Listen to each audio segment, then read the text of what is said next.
went unopposed, you know, so like, why are we worrying about this now? Because it's a knee-jerk reaction or whatever.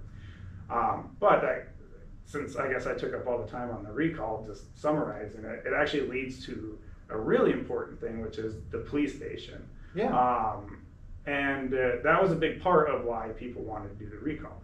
And Correct. now, after some pressure, you guys are going to reconsider what you're doing on the police station, or I shouldn't say police station, but you know, like the police housing and you know, stuff like that. PD headquarters. Yeah, PD That is headquarters correct. and where it's Yep. gonna be. So what's the latest? I believe you made the motion or were involved in it. You might have made the motion to reconsider or something along those lines? Yes, I did, and two things led to that,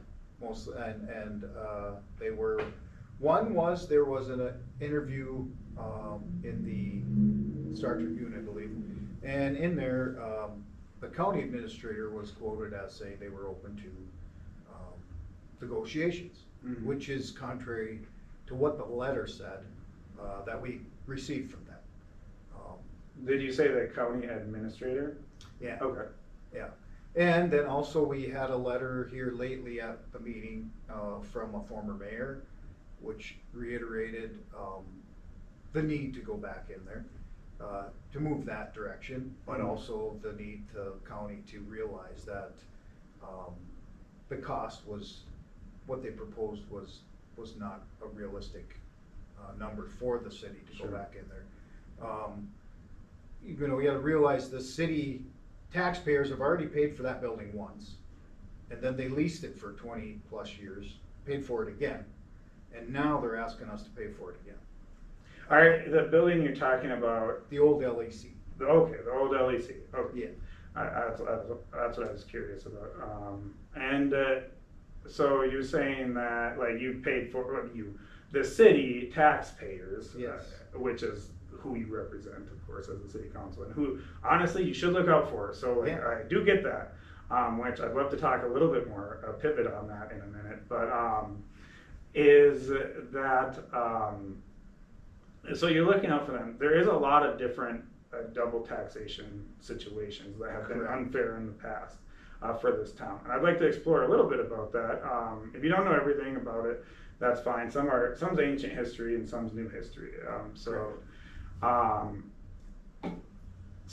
But back to the law enforcement center Yes. in particular, because I'm actually very interested in this, because Yeah. I published misinformation for about an hour. That was like the talk of the internet, and so I apologize for this. But it was basically like the law enforcement center is up in the air, because I didn't tell it to use like a specific date range. Sure. I used artificial intelligence to generate the report, and I wasn't like, it needs to have this week's information, and so it didn't have like the newest thing, and so people got upset. I reposted it. It was fine. I'm not too worried about it overall, but people were like super mad because it was set in stone, and I told those people that yes, that part is true. Like my thing was wrong, but people are angry, like in general, about government spending and the local budget here. Yeah. Especially when you think about like, so there are specific details, I believe, that complicated the county and the city's relationship, especially in regards to law enforcement, but in regards to like so many different things. And there's a lot of reasons for it, and sometimes it's, you know, past ignorance, sometimes it's current ignorance, sometimes there's valid reasons for it because there needs to be some separation or whatever. But in the law enforcement case, to me, as just like a regular citizen, it just seems like, why would we have two separate law enforcement agencies when we're small? You know, so that's my main question. Like, that's to me what it all kind of boils down to. Yeah, where you're going with that is just have one agency. Well, no. Actually, I don't mean that. Actually, that's what it sounded like. Sorry, no. Thank you for clarifying. Actually, that's no. What I meant was one building, one housing, one, you know, where they're sharing everything. As far as the agencies go, I actually don't know the answer to that because I haven't researched towns our size. Mhm. And I think Yeah. that that would be very important to do before even, Yes. making any judgment on that. Correct. And so, I would assume 6,000, most of them have a pretty decent law enforcement size. Yeah. And, so, yeah, I'm not opposed to like having the police department. We're, Good. hopefully we grow. Yes. And we need yeah, it. And we need it, yeah. But, That's the goal. yeah, and so, what I mean is, to me, it seems silly that they're not sharing expenses, like, almost completely.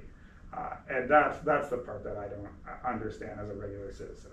Okay, I can't explain why that is. I don't know why that is. Okay. I just know we have a PD, we have a county sheriff's department, and, but you know, the county sheriff's department, most of their, patrolling is outside of the city limits, and the PD does the city limits. And a lot of that has to do with ordinances and different things that the PD needs to enforce, opposed to what the county, enforces outside of the city limits.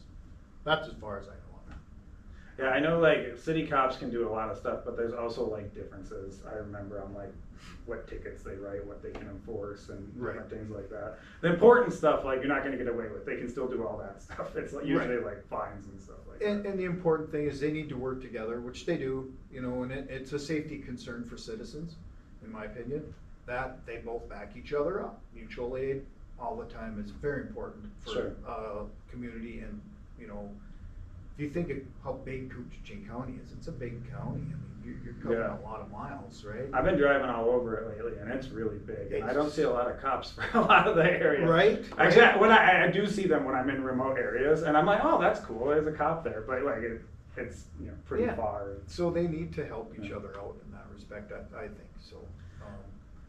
But as far as the law enforcement center, the old LEC, or versus what Kutaska, what we have looked at, you know, to me, it's the money thing, you know, that's what the bottom line was. And with the offer that the county had sent us over for what we wanted for square footage was, as compared to Kutaska, it was pretty simple. One was cheaper considerably square than the other footage one, you know. And overall, maybe. Yeah, Okay. and, For total budget. I don't prefer one to the other. Mhm. But, once I seen that we did possibly have an opening here to go speak with the county, on the old LEC, I think we need to take that opportunity. And I think, the county needs to, help out with where we go with that. And I think, I would ask all constituents to reach out to their county commissioners and tell them to make us a decent offer that we can, live with. And, get this thing put to bed and, move on. Yeah, it would be nice to move on. Like Yeah. I know that much is like it seems like it's dragging on, and that's actually when I brought up that article that was wrong for a little bit. I like at the time I was like, dude, that seemed like this has been going on for a while. Like 3 years. Yeah, and so I mean, hopefully we get some closure on it. But Yeah. another thing that's actually been that you can definitely speak to, that's been a long time project, was the Cary Park improvements and stuff like that. That kind of seemed like it stalled out